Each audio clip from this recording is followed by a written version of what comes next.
Hey everybody, welcome to another episode on Angling and Arrows. This is not a hunting show, as you can see, but we're going to do some outdoor related stuff, and we're going to swap out the factory shocks on my 09 Polaris Switchback. It's a 600 Liberty engine, clean fire, and I picked up these Walker Evans shocks online. They're brand new, and I'm going to stick these in the front of it. I actually broke off one of my shocks last year.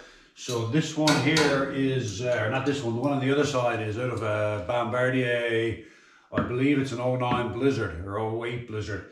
My buddy was good enough to loan it to me, so I picked up these and we're going to stick them in.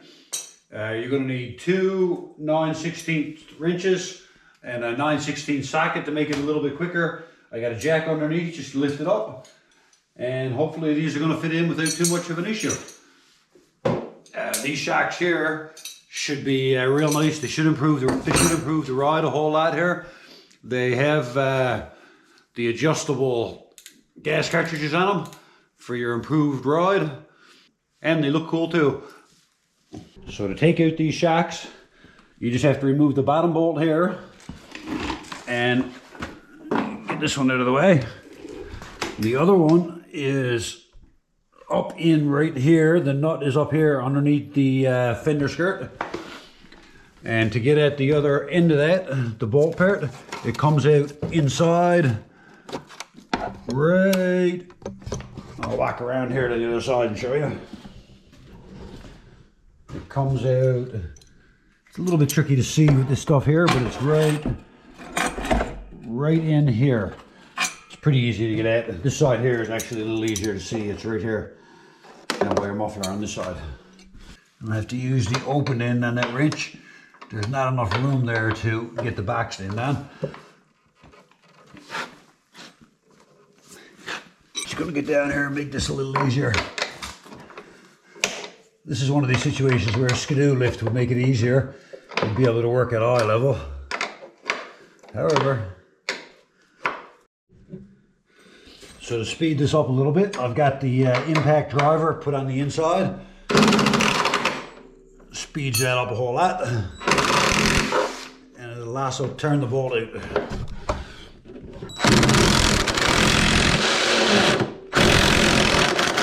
So I'm just going to lay the camera down now and pop out that bolt with my fingers. It should come right out.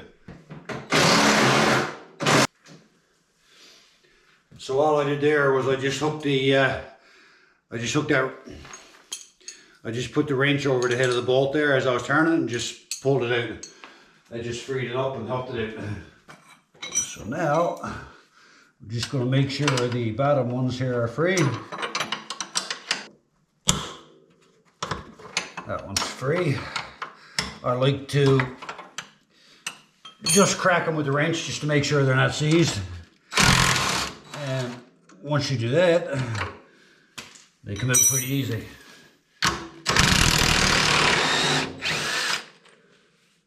So all the bolts are free right here now. And I am going to just jack up the skidoo a little bit just to take the weight off of the lower control arm there. And hopefully the shock will pop right out. So I just put a couple of blocks there because my jack is pretty small. I wouldn't get underneath the machine and work or anything, but I don't have any intentions on doing that.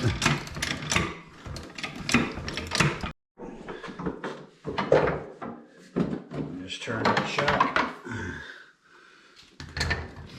And the question is this one going to go back in there?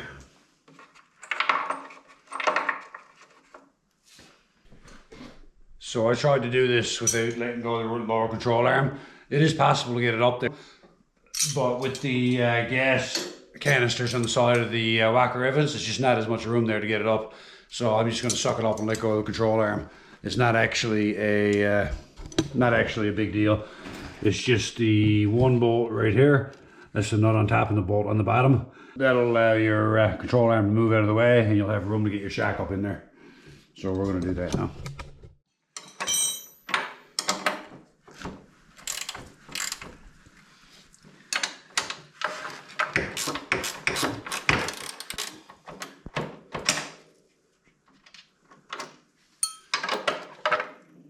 Pops out of there, nice and easy.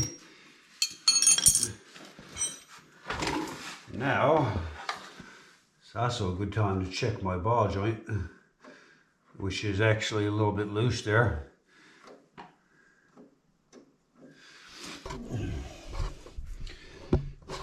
So this should give me a little more play here to get this shock up in place. We got the top bolt in place, and I'm just going to snug it up. Finger tight right here. I'm just going to tap the lower shock.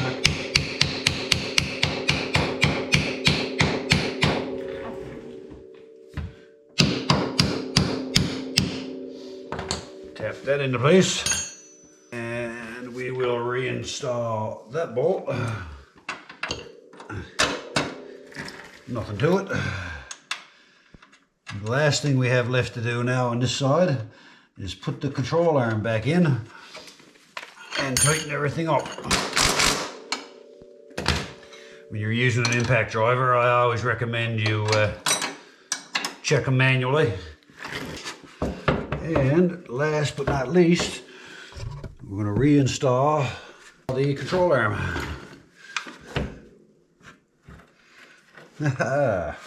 Bingo.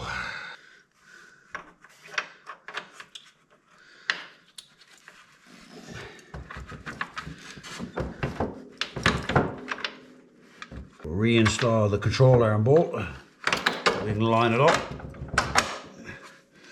Nut and washer. So all the nuts on these are all self-locking nuts.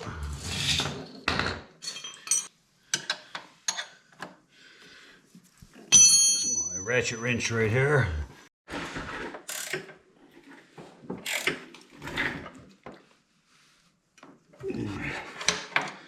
Get that one tight. Check the shock bolt again. That one's tight. I'm going to check the top one up here, and the nut is up inside. And I can tell you I didn't tighten this one all the way because I wanted to make sure I had enough slack to get the bottom one in.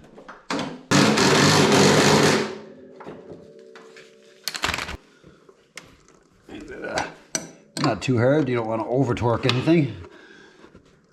I'm sure someone can leave in the comments the actual torque specifications that are required for those bolts, but I have no idea what they are. I just snug them up tight and it seems to be good to go. So I'm going to let the jack down now and we're going to have a look at the finished product. Oh, here you have it.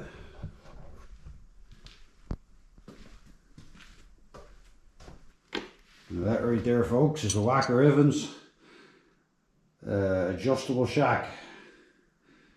So we'll get the other side done now and take it for a run. So thanks for watching, everybody. I hope you like our content, and this gave you some idea of how easy it is to replace the shocks in a 2009 Polaris Switchback. It takes about 10 minutes per side. Again, I recommend letting go of the lower control arm. I didn't do it originally. I tried to get away with it, but it just cost me more time.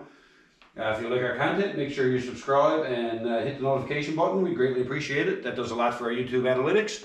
And also, anybody who's heading out there this winter skidooing or sledding, make sure you're cautious on the ice and check it before you venture out. Stay safe, everybody. Have a great winter.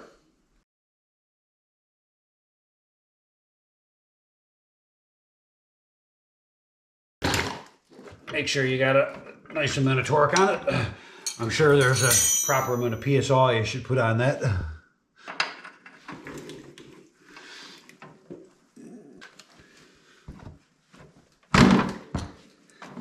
And last but not least, we're going to reinstall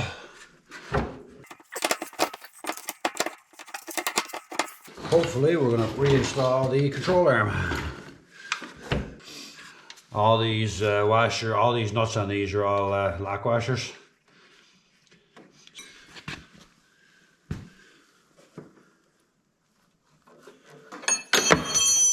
Was the suspension that came with Walker Allen shocks front and rear.